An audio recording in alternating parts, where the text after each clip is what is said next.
So what is going on, guys? It's Triple G here, back with another Godfall video, and in today's video we're going to be talking about the endgame in Godfall. Godfall have just announced that there is a Challenger Edition going free on PlayStation Plus and on the Epic Games Store in December.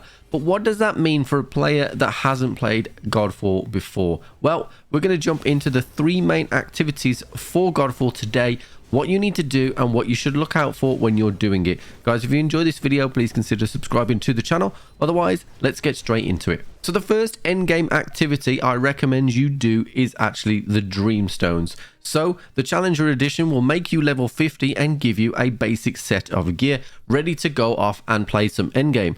Now, I recommend that you do the Dreamstones first, and there is a specific reason for that.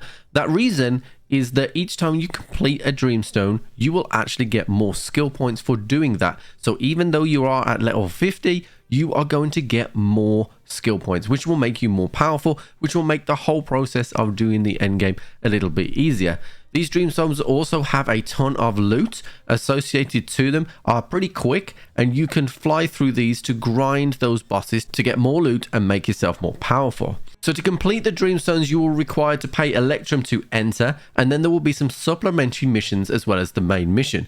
You can choose to just farm the main mission and just kill the boss as fast as you can, but if you do the other supplementary missions, you will get randomized boss modifiers that you can select and pick out of 3. One of the really cool things about doing these Dreamstones is that these are actual bosses that are in the story mode. So if you are playing the Challenger mode and you haven't played the story, you will experience some of these boss fights for the first time, and that's pretty cool. Just a note that they are actually more difficult than when you fight them in the game because of the modifiers and because of whatever level you are doing them at, but it just gives you that feel of what the story could entail.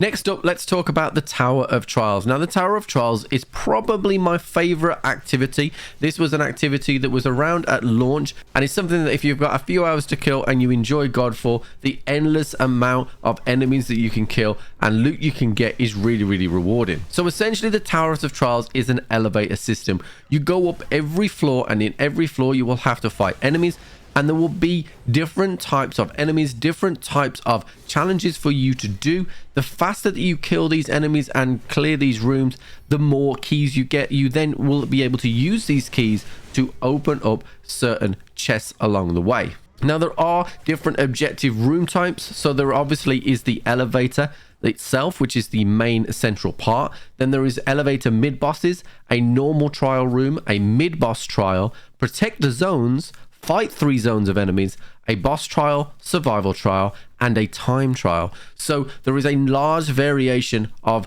types of activities to do in here, and just bear in mind that you can go forever, or at least until you run out of your 3 lives. Now, each time you clear the elevator in the center, you'll be presented with a few doors. These doors represent what types of rewards you will get for clearing the next room you go into. So if you select Might, it will be a boon or a passive that will allow you to be stronger as the floors now progress. Just be aware that they also did add Banes to the Tower of Trials as well, meaning that there are some modifiers that can hinder rather than help you. All in all, the Tower of Trials is a really fun activity. It's probably not the best for grinding the loot specifically if you want to work on your builds, but what it is really good for is testing out your build and seeing that as a barometer of how far you can push your actual build at this time. The final piece of endgame in Godfall is the Lightbringer update, which was actually released in August 2021.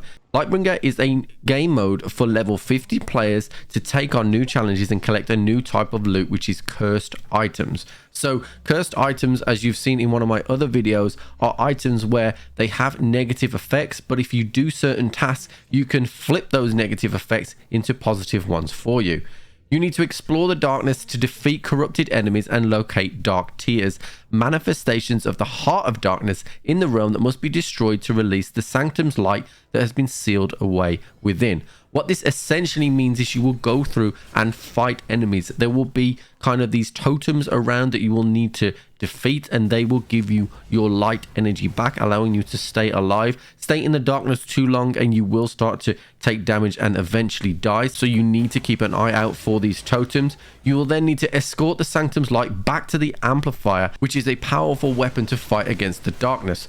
Once you have done that, you need to eliminate the Heart of Darkness in an epic final battle. This battle essentially means that you will just defend a center mass while trying to gain crystals and kill as many enemies as possible. This activity is one of my favorite because it reminded me a little bit of the Crota raid from Destiny with the totems, and I got to do a lot of combat in a short period of time. So there you have it, guys. Those are the 3 endgame activities that are included in the Challenger edition of Godfall. If you've enjoyed this video, please consider subscribing to the channel. Otherwise, I'll catch you on the next one.